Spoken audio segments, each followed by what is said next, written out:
अस्सलामुअलैकुम नाजरीन, तारीख की दुनिया में खुश आमदेद। मुझे डॉक्टर अली कहते हैं और आज की वीडियो में हम आपको बताएंगे कि रूस के हाथों शिकस्त से दो चार होने वाला यूक्रेन, जो दुनिया की तीसरी एटमी ताकत था, आखिर उसने अपना एटमी प्रोग्राम खत्म क्यों किया। और इसके साथ ही आज की वीडियो में हम आपको बताएंगे पाकिस्तान के एटमी प्रोग्राम पर तनकीद करने वाले वो नाहंजार जो ये कहते थे कि वेंटिलेटर पाकिस्तान के लिए अहम है या फिर एटम बम। तो आइए हम उन्हें बताते हैं कि पाकिस्तान का एटम बम कितना ज्यादा अहम है और अगर ये ना होता तो आज हमारे साथ कैसा सलूक किया जा रहा होता।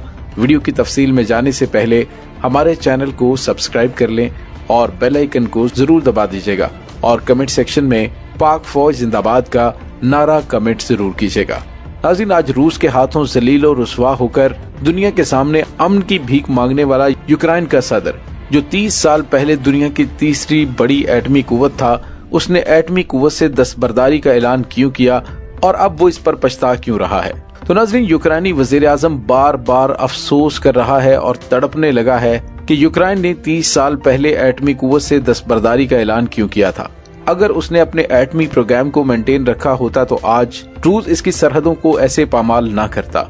नाज़रीन, यूक्रेन के वजीर आज़म ने कहा कि 3 दहाइयां कबल यूक्रेन ने मगरिब और रूस के दरमियान तखफीफ असलहा के मुज़ाकरात के नतीजे में और रूस की जानिब से सलामती की गारंटी के बदले अपने पास मौजूद जौहरी हथियारों को तल्फ कर दिया था। उन्होंने कहा कि आज उन जमानतों की हैसियत उन कागज के टुकड़ों जितनी भी नहीं जिन पर उन्हें तहरीर किया गया था। अपने इसी साबिका तजर्बे के पेश नजर उन्होंने अपने लोगों और दुनिया को खबरदार किया कि यूक्रेन को दोबारा ऐसा बड़ा मुआहदा करने पर मजबूर नहीं किया जाना चाहिए जिसका रूस दोबारा एहतराम न करे। इसके बजाय उन्होंने तजवीज किया कि यूक्रेन का नाटो में शामिल होना उनकी हकीकी सलामती की जमानत होगी। दोस्तों, नतीजतन आज रूस यूक्रेन पर हमलावर है। यूक्रेनी सदर पूरी दुनिया में पागलों की तरह मदद की भीख मांग रहा है, मगर कोई यूक्रेन की मदद करने को तैयार नहीं। और उस वक्त आप सब ने पाकिस्तान के अंदर भी पहली बार ये लफ्ज एटमी प्रोग्राम रोल बैक बार बार सुना होगा, लेकिन पाक फौज ने सियासी हुकूमतों की बातचीत सुनने से और मानने से इनकार कर दिया था। आज यूक्रेन के हाल को देख लीजिए कि जब यूक्रेन चीख चीख कर एक एक यूरोपीय मुल्क और खास तौर पर अमेरिका और अक़वाम मुत्तहिदा से मदद मांग रहा है कि हमारी मदद करो, हम रूस से नहीं लड़ सकते। अगर आज यूक्रेन एटमी ताकत होता तो रूस उस पर धावा नहीं बोल सकता था। और आज यूक्रेन के पास वेंटिलेटर तो हैं, लेकिन खुद को बचाने के लिए कुछ भी नहीं है। आज ये तमाम इंसानियत के अलमबरदार इसे सिर्फ झूठी तसल्लियां देकर टरखा रहे हैं। शुक्र अदा कीजिए कि अल्हम्दुलिल्लाह पाकिस्तान एटमी ताकत है, वरना आज ये जो मुनाफिक यूरोप और अमेरिका यूक्रेन को कम से कम झूठी तसल्लियां दे रहे हैं, अगर हम एटमी कुव्वत ना होते तो कोई भी हम पर चढ़ाई कर देता और हमें तो किसी ने झूठी तसल्ली भी नहीं देनी थी और हम अपने वतन में तबाही और बर्बादी होते देख रहे होते। कोई भी किसी की हिफाजत नहीं करता, सबको अपनी हिफाजत आप करना पड़ती है, अपनी जंग खुद लड़ना पड़ती है। ये तारीख का सबक है और आज अल्लाह पाक का बेशुमार शुक्र अदा करते हैं कि हम एटमी ताकत हैं और अपने एटमी असासों और अपनी बहादुर फौज की वजह से महफूज और पुरअमन है। अल्लाह ताला हमारे जवानों को अपने हिफ्ज़ो अमान में रखे। हमारे ये गाजी और शहीद वतन की सलामती की जमानत है। नाज़रीन, यूक्रेन 1991 तक सोवियत यूनियन का हिस्सा था और सोवियत यूनियन से अलहदगी के वक्त यूक्रेन के पास बड़ी तादाद में जौहरी हथियार मौजूद थे, जो कि तादाद के लिहाज से दुनिया भर में उस वक्त तीसरे नंबर पर थे। ये हथियार सोवियत यूनियन की जानिब से वहाँ छोड़े गए थे, ताहम आजादी के बाद यूक्रेन ने खुद को जौहरी हथियारों से पाक करने का बड़ा फैसला किया। दस्तावेजात के मुताबिक 1991 में सोवियत यूनियन से यूक्रेन की आजादी के वक्त यूक्रेन के पास दुनिया का तीसरा सबसे बड़ा जौहरी हथियारों का जखीरा था, जिसमें एक अंदाजे के मुताबिक 1900 स्ट्रेटेजिक वॉरहेड्स, 176 बैनुल बर्राज़मी बैलिस्टिक मिसाइल और 44 स्ट्रेटेजिक बमबार शामिल थे। 1996 तक यूक्रेन ने इक्तसादी इमदाद और सलामती की यकीन दहानियों के बदले अपने तमाम जौहरी वॉरहेड्स रूस को वापस कर दिए और दिसंबर 1994 में यूक्रेन 1968 के जौहरी अदम फैलाव के मुआहदे का एक गैर जौहरी हथियार रखने वाला रियासती फरीक बन गया। यूक्रेन में आखिरी स्ट्रेटेजिक न्यूक्लियर डिलीवरी गाड़ी को 1991 के स्ट्रेटेजिक आर्म रिडक्शन टेरिटरी के तहत 2001 में खत्म किया गया था। यूक्रेन से हथियार और जौहरी बुनियाद पर ढांचे को हटाने के लिए 1992 में लिस्बन प्रोटोकॉल के साथ शुरू होने वाले सफारती कामों को बरसों लगे।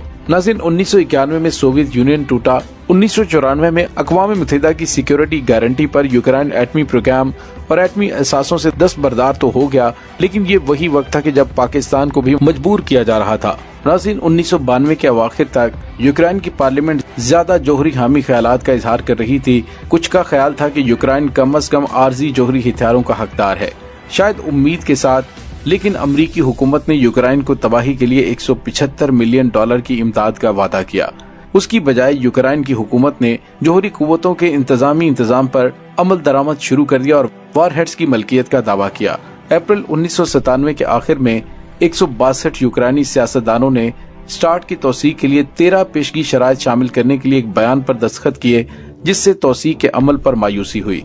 पेशगी शराइत के लिए रूस और अमेरिका की जानिब से सिक्योरिटी के लिए गैर मुल्की इमदाद और जोहरी मवाद के लिए मुआवजा दरकार था, और उसके लिए यूक्रेन ने कहा कि अपनी डिलीवरी गाड़ियों का सिर्फ 36% और अपने वारहेड्स का 42% वो खत्म कर देगा, बाकी यूक्रेन के कंट्रोल में छोड़ देगा। रूस और अमेरिका ने इन मुतालिबात को तनकीद का निशाना बनाया, लेकिन यूक्रेन इससे बाज न आया। मई 1993 में अमेरिका ने कहा कि अगर यूक्रेन स्टार्ट की तौसीक करता है तो वाशिंगटन मजीद माली इमदाद बहाल करेगा, और उसके बाद यूक्रेन, रूस और अमेरिका के दरमियान यूक्रेनी जोहरी तखफीफ के मुस्तकबिल पर बातचीत शुरू हो गई। यूक्रेनी और रूसी हुकाम ने जोहरी हथियारों को खत्म करने के प्रोटोकॉल, तरीकाकार और मुआवजे की शराइत समेत मुआहदों के एक सेट तक पहुंचे। ताहम दोनों फ्रीकैन हतमी दस्तावेजात पर मुत्तफिक न हो सके और सरबराही इजलास बिलाखिर नाकाम हो गया। नाज़रीन, रूस और अमेरिका ने 2009 में एक मुश्तरका बयान जारी किया, जिसमें उन्होंने इस बात की तस्दीक की कि 1994 पे बुडापेस्ट के मेमोरेंडम में की गई सिक्योरिटी की यकीन दहानियां 2009 में स्टार्ट की मियाद खत्म होने के बाद भी दुरुस्त रहेंगी। दोस्तों, याद रहे कि 1996 में यूक्रेन के शहर चेरनोबिल के जोहरी पावर प्लांट में धमाके के बाद से वहां के रिहायशी महफूज मुकामात पर नकल मकानी कर गए और 4000 मुरब्बा किलोमीटर का इलाका अब भी खाली पड़ा है।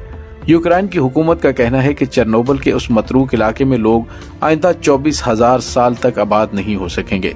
धमाके के नतीजे में 2 अफराद हलाक हुए थे और वहां मुसलसल 10 दिन तक आग लगी रही थी।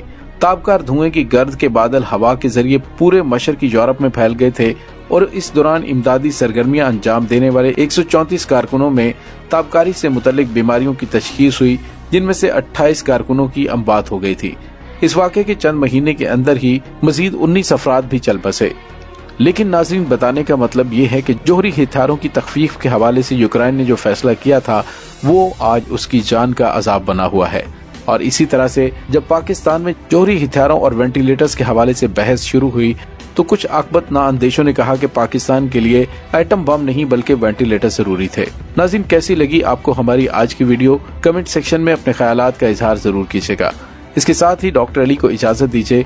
पाक फौज जिंदाबाद, पाकिस्तान पाइंदाबाद, पाकिस्तान के गुमनाम हीरोज को सलाम, अल्लाह वारिस।